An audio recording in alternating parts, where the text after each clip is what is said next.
Are you thinking about making a podcast? Spotify has a platform that lets you make one, and if I can figure it out, you definitely can too. You can create your own content all in one place for free with zero hangups and even earn money as soon as you get started. Spotify lets you record and edit episodes from your phone or computer so you can go mobile, just like I enjoy to do. My favorite thing about it is that you can create video episodes if you wish and upload them to wherever podcasts are heard. You can even set up subscriptions, or if you're like me, listener support options for listeners to help you grow. I 10 out of 10 recommend the Spotify for Podcasters app. Or, why don't you just step over to www.spotify.com/podcasters to get started on your own podcast. Hey, what's up, everybody? Welcome back to the Off the Deep End podcast. I'm your host, Eddie. And as always, I hope you're having a lovely, blessed, fulfilling day. I don't know what you're doing. I don't know what you're wearing. I really don't need to know what you look like to tell you that your life has value and you can achieve anything that you put your mind to. So now that we got the positive high note set, I'm super excited about this podcast. This is someone who is a dominant competitor, an athlete, a father, a brother, a son, and my favorite, a professor in Jiu-Jitsu. So this series is all about my personal self-defense journey, and I'm gathering information that I can use as I get out of this injury span and work towards self-betterment again through fitness. And I love fitness because it's such an all-encompassing thing. But martial arts is a special type of fitness, and I'm just branching off into it and revisiting it after my childhood. So the next conversation you're going to hear is Rodrigo Lopes. This is a man from Texas. He has a special announcement towards the end of this, but I am going to save that for him to tell. I hope you enjoy this. I hope you enjoyed it as much as I did. He had to take time out of his day with his family all the way from Texas. My brother, Rodrigo Lopes, thank you for joining me today.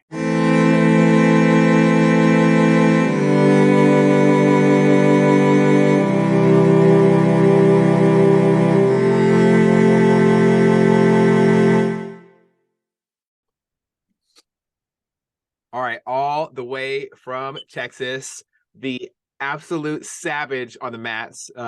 He loves to fold clothes with people inside him. Surprise, surprise. Thank you so much for joining me, Mr. Rodrigo. I appreciate your time. My pleasure, brother. Absolutely. So why don't you start with just telling me a little bit about your childhood? Were you into martial arts as a child? What was it for you? So my childhood was pretty normal. My brother, I had three brothers, and then my brother, I lost two brothers. Oh, I'm sorry. And then no, that's fine. And my brother, who is still alive, it's my master, my professor. And everything starts when I lost one of my brothers. And my master, Leandro, my brother, he started with Jiu-Jitsu because his head was a mess, right? And he started really like focus 100% on Jiu-Jitsu.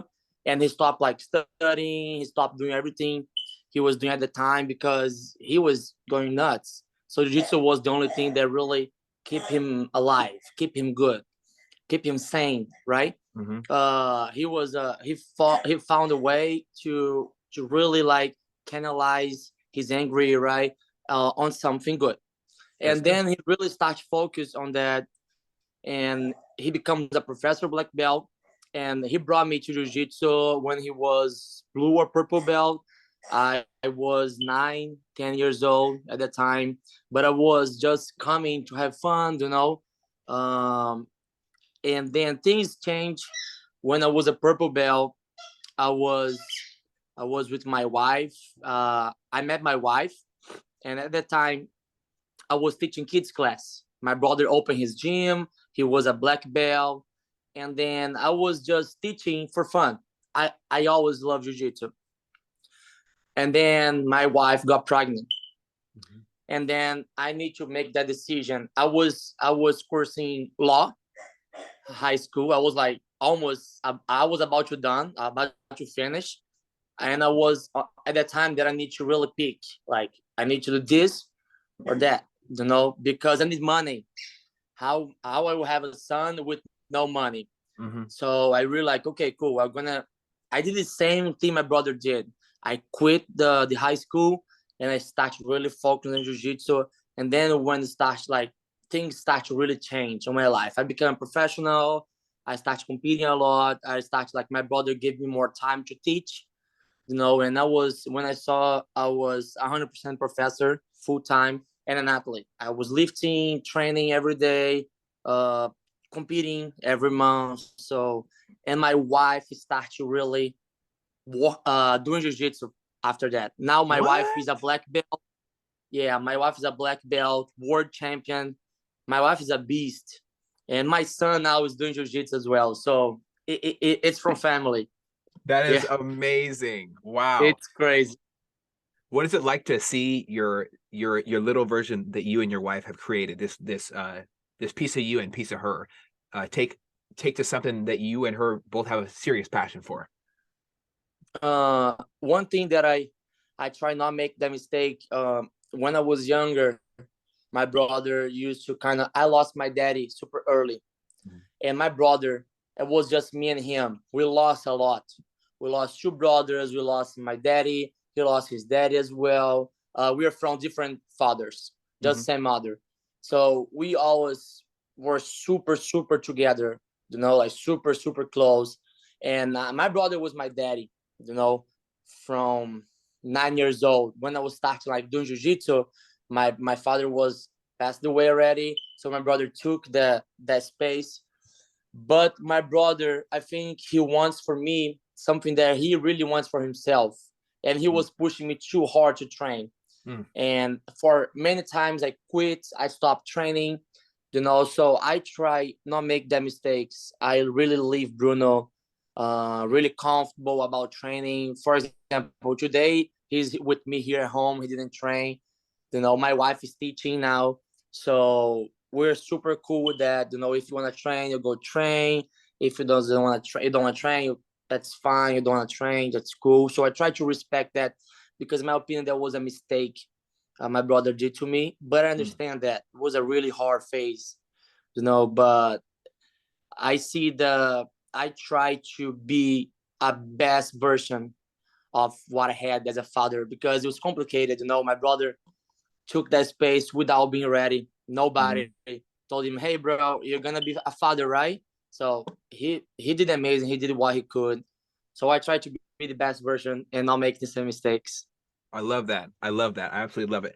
It's something that I watched on YouTube, and I saw you in the background of the video, and I freaked out, right? Because when Jocko gave his daughter that belt Oh upgrade was yeah, super. He said something very similar, and yeah, I looked forward to my children doing martial arts and learning new aspects and stuff. But I want to make sure that they are also comfortable with it. They're not getting turned off of it. They're not losing their passion for it, and it's something they yeah, want to do on their terms. And that's yes, something that I think it comes with maturity, right? We experience these things in life, and nobody knows all the answers. Your brother did the best he could, but he didn't have all the answers, and yeah. yeah, Was absolutely. was hard. He didn't Mm-hmm. have a father as well. His father was bad for him. So he didn't have the best of a father to give him the examples. So he need to figure it out by himself. Mm-hmm. And he did amazing. I have nothing to complain. I love my brother. My brother is like, it's everything for me. My mom, my brother, just us three now. My brother is my father, my brother, my master. It's my example. I try to really uh, follow, his directions. He's much older. I'm 27 and he's 41. Mm-hmm. So he was really like a father figure for me, all my life. I love how you speak about him with respect, with Yeah, appreciation, with understanding, and it understanding takes maturity. It takes a long time. We don't always have all the answers as students we in learn. life, but we do learn. But we do Yeah, learn. Me as a student in my life, I've always had people step up to be father figures for me in times where I didn't have one. I'm thankful for my stepdad, but I'm really thankful for my first ever martial arts instructor was Master Pierce up here in Linwood. There's a couple people up here that are going to be teaching me jujitsu, and as I learn, I'm super excited. I just healed from a shoulder injury, so I cannot wait. I cannot even think or sleep. All I want to do is get choked out, I know. and learn how not to get choked out. But that's part of the process. You're gonna Hmm. get choked out like Yeah. forever. Hmm. So Don't try to Absolutely. fight against that. Oh no. Oh no. I'm just gonna be a little green white belt. Just have no idea about anything. Just Just deer in the fight hard. headlights. Deer in the headlight. And I look forward to the journey. So speaking of journeys, I know that right now you're a top tier competitor. What was it like first starting out for you? Do you have any advice you'd give to somebody like me who is just has been waiting forever to start, but is so excited? And what should I not do, and what should I do? Okay. I think the mistakes are, first of all, the mistakes are part of the journey. I cannot tell you to not go this way, don't make the mistakes, because you're gonna make other mistakes, and that's very important. I think it's all the mistakes I made. For example, my brother tried to guide me to not make his mistakes, but I made other mistakes, that he didn't make it at the time. So I cannot tell you to not make some mistakes, because it's impossible. But that mistake is gonna make you so stronger and stronger. The advice I give it to you, it looks like cliche, but never give up. It's the best one I can give it to you. Until my brown belt, I was a very regular competitor, and then when I got my black belt, people was like, dude, now you're in trouble, because if you was sucking at brown belt, now you're done. I was like, yeah, okay. But what I did, I trained harder and harder and harder. I moved to USA. As soon as I got my black belt, I moved to USA, and I really lived the life. I live Jiu-Jitsu 24/7. I train Saturday, I train Sunday. I have my lifting program. I have my diet. Me and my wife would train every single day. Sometimes I go earlier to the gym with my wife and my son. We drill. We work some techniques to help my son, to help my wife. So the device I do is like, bro, go ahead, get after, and don't give up. If you really want something, bro, nobody can tell you can't. After I got my black belt, things changed, and then as a black belt, I become one of the top fighters in the world. I become a world medalist. I become a national medalist. So things that I never been as a color belt. So it's harder, right, as a black belt. Mm-hmm. So as a black belt was where I got all my very good results. So just because I really want it, I want it so much that I will make it happen. 100%. And I know that this is true for other sports, for bodybuilding. As soon as you get to a new peak, you have to up your game. There's always somebody looking for that spot or that belt or that skill. And as you change your game, as you change your development, you find a new approach, you try different angles, you set traps and watch people fall into them, or escape traps that you didn't want to be in. There's always somebody coming for your top spot. I know as a dominant athlete, it takes a lot of things. What are some of the key components to self-betterment throughout your jiu-jitsu journey, other than not giving up? Because I know that perseverance is very, very important. So what are other aspects that are important as far as competing and getting better? I think people don't usually talk much about that. Of course, self-confidence, right? Most of the people not believe in you. Like, they will always tell you, hey, that's too much for you. That fight's too hard. Bro, I don't think you're ready, so you gotta believe in yourself. Nobody will believe in yourself as you. Like, nobody will believe in you as you. So not even my wife, not even my brother. They think I can. They know I can, but you gotta believe in yourself 100%. You cannot doubt it. You cannot have questions about how long you can go. I think that's very important. You know where you can go, and you really believe in the process. You gotta believe it and trust in yourself, trust in your hard work. What else? I think also, like I said, there are some mistakes that are really important in the journey that it's unbelievable. It's impossible to not make it. They're gonna make you improve and get better. But I really think self-confidence and believe in yourself, believe in the process, and honestly, patience. Patience is. I only became a really high level competitor as a black belt. So I train jiu-jitsu for 17 years already. So in the last 3 years, I became a great competitor. So I sucked for 14 years, and the last 3 years, I'm like getting there where I want it. So it's patience, It's just patience. I know that. Well, thank you for sharing that with me. But I know that it's very, very important to have something. First start off. I know for our mutual friend Mike, I served with him in the military, and how he talks about you is his main inspiration. I know that for his journey, starting in, there were some times where he lost that fire, that passion, but it revisited him, and now it's stronger than ever. I know that we do always fall on hard times, but just as you did growing up and as your brother did, channeling those dark things, those boxes you don't want to deal with and open up, and putting them into something positive like self-betterment through martial arts, through jiu-jitsu, through dieting, through fitness. All of them have a similar effect on your soul. What do you think about the importance of weightlifting or training in any regiment? What do you think is better? Calisthenics, so body weight exercises and stuff like that. I know yoga is important, but what about just standard weight training? How do you feel about that? That's a very good question. People used to kind of mix things up a little bit. I have some examples close to me that people want to just. I did the mistake. Like I told you, like those mistakes are. I cannot blame someone who's making that mistakes because I did. I did many of them. So what I did, and I think now with all my maturity, all my experience, is lifting every day, like bodybuilding style. We're not bodybuilders. We're not weightlifters. So our training, our how to say, like the stress we have in our body during our training, it's unbelievable. We work the whole body during like a sparring, right? We work the whole body.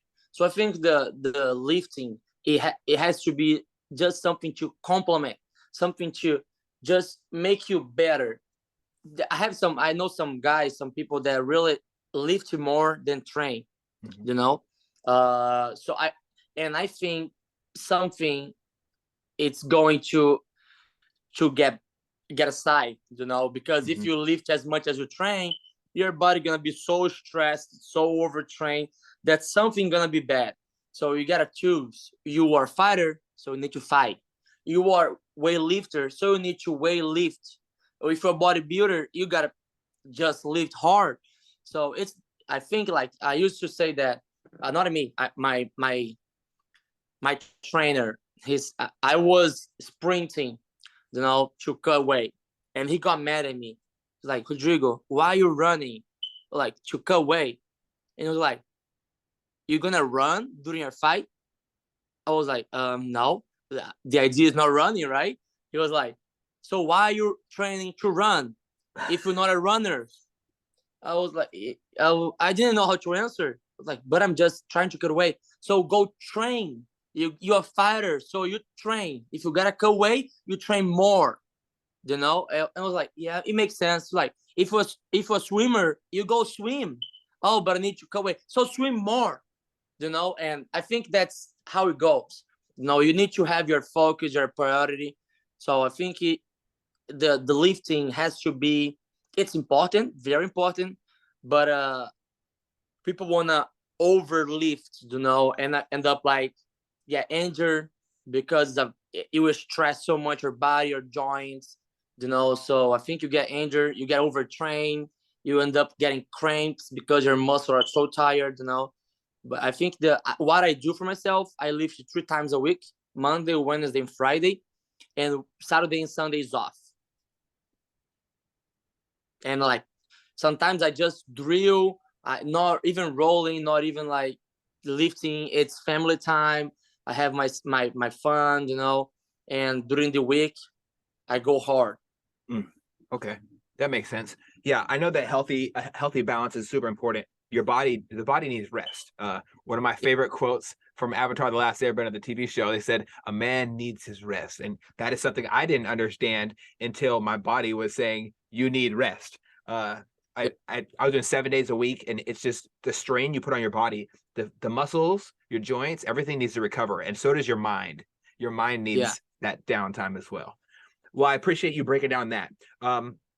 One question about your first experience. So that gap from the white belt to I believe the blue belt next, correct? So that first jump from a white belt to a blue belt, what are some of the main things to focus on in really bettering yourself, other than the perseverance? So Jiu-Jitsu has changing like crazy fast. So when I was a white belt, people were learning totally different techniques that are learning now. When I was a white belt, Jiu-Jitsu was very basic. Now I see the white belts, they want to learn lapel, they want to learn birimbolo, they want to learn like fancy Jiu-Jitsu before they learned very basic and effective Jiu-Jitsu. So like I said you before, just patience, trust in process. Don't try to learn something you're not ready to learn, because you gotta get your body ready. You gotta have the right technique, the right mobility in your body, to make it happen. You cannot jump phases. You cannot jump steps. It's part of the process. You gotta go through all the steps.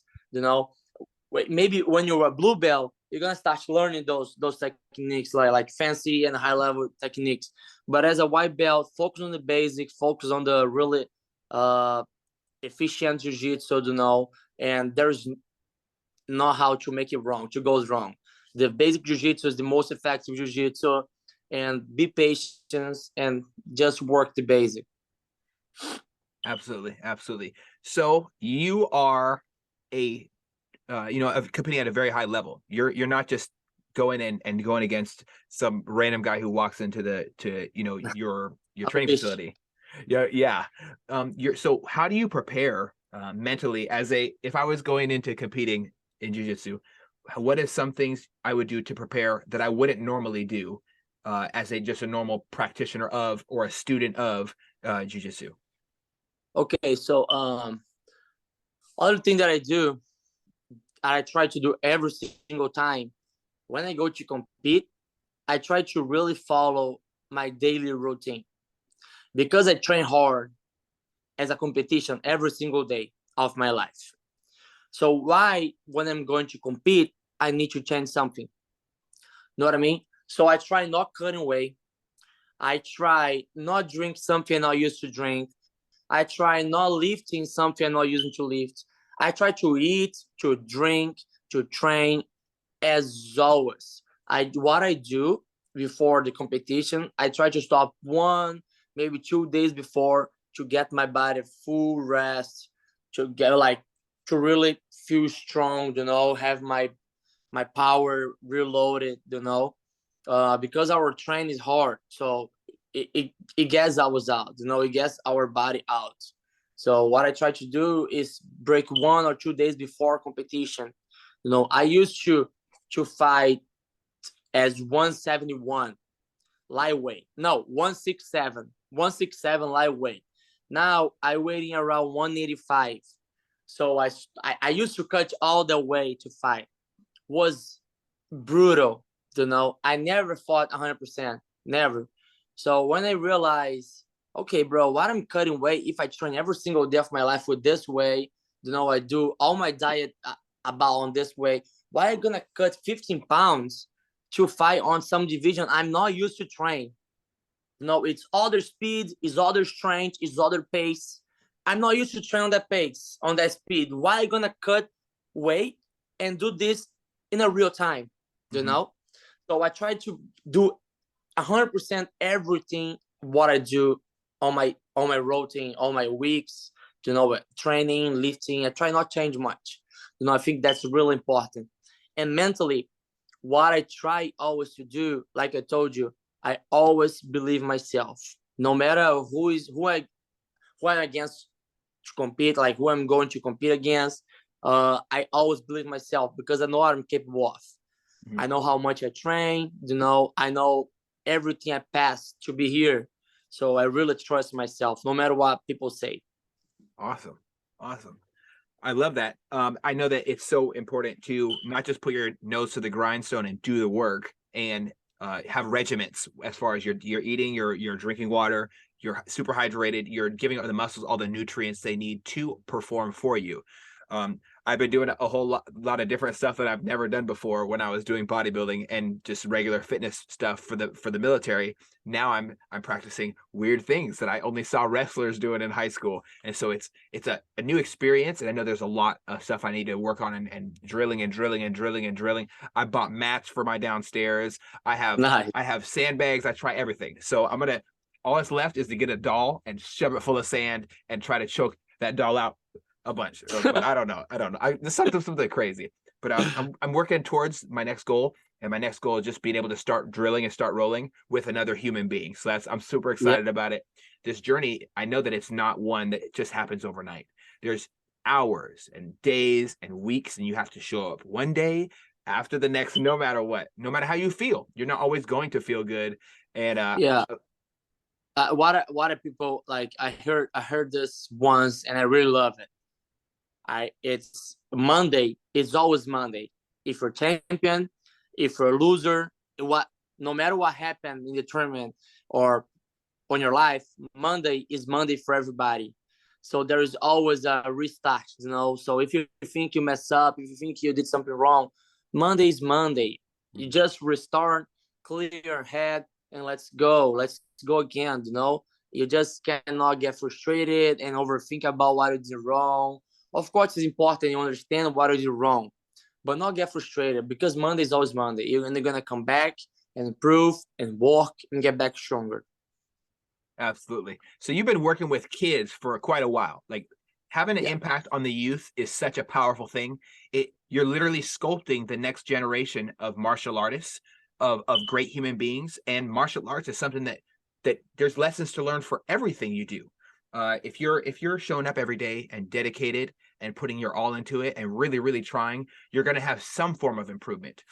What things do you pass off to the children? What are some key components that they take home in their everyday life? I know that respect is huge in martial arts. Do they improve in the self-respect and respecting others? What is it that has the major change on children doing martial arts? So I start teaching kids as a purple belt. So I was not very mature at that time. I was 19, 20, 19. Yeah, 18, 19. So I was a kid, a kid teaching other kids. So of course, I made a lot of mistakes, but I learned a lot. So what I try, Rodrigo, is like today's Rodrigo, to teach the kids, it's how to be not just a very good athlete, like jiu-jitsu wise, but a human being, a better person, respecting the next, respecting parents, being humble. There's a hierarchy in life, so that's very important in jiu-jitsu.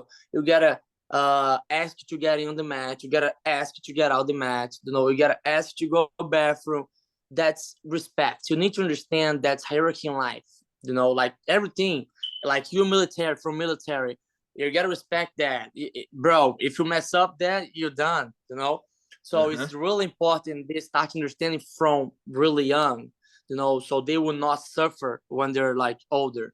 So I try to be really tough with the respect question, like about being a nice person, respect your brother, respect your friend, don't be an asshole, don't talk when I'm talking, those kind of things.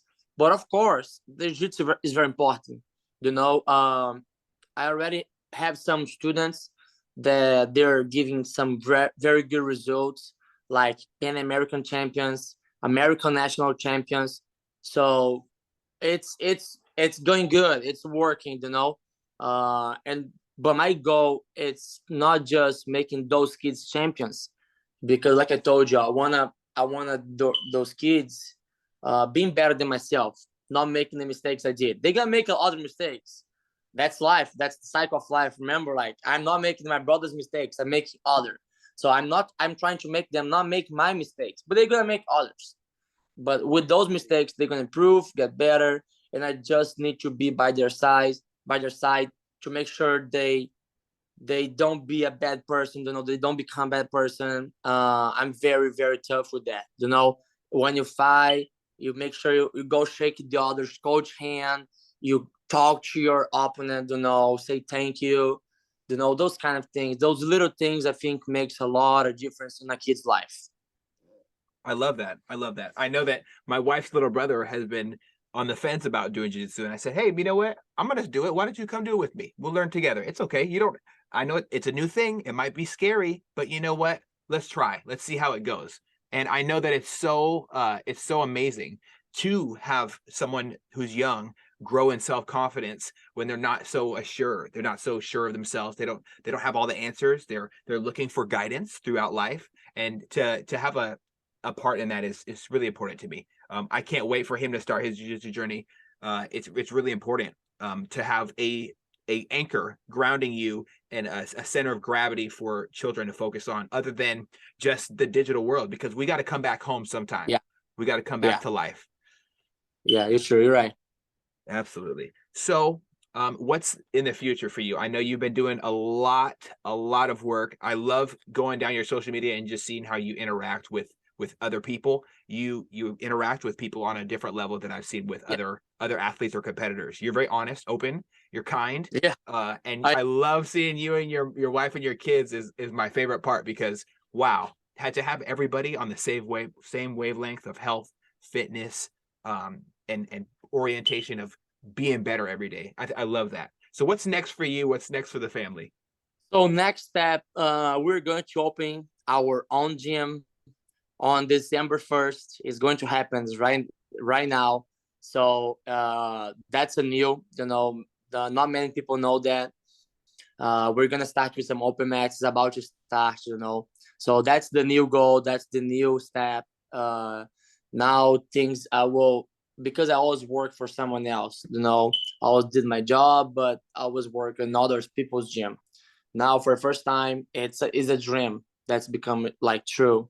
I'm going to take my brother's name. I'm going to open my own space, and I'm going to really do what I think is correct, 100% what I think is correct, and my way, without following like orders. I can really be myself, and yeah, like I'm very honest always. Mikey knows, everybody knows, if you ask me something, you gotta be ready, because I would tell you what you gotta hear, right? If you're like, hey Rodrigo, what do you do to compete? First of all, are you ready to compete?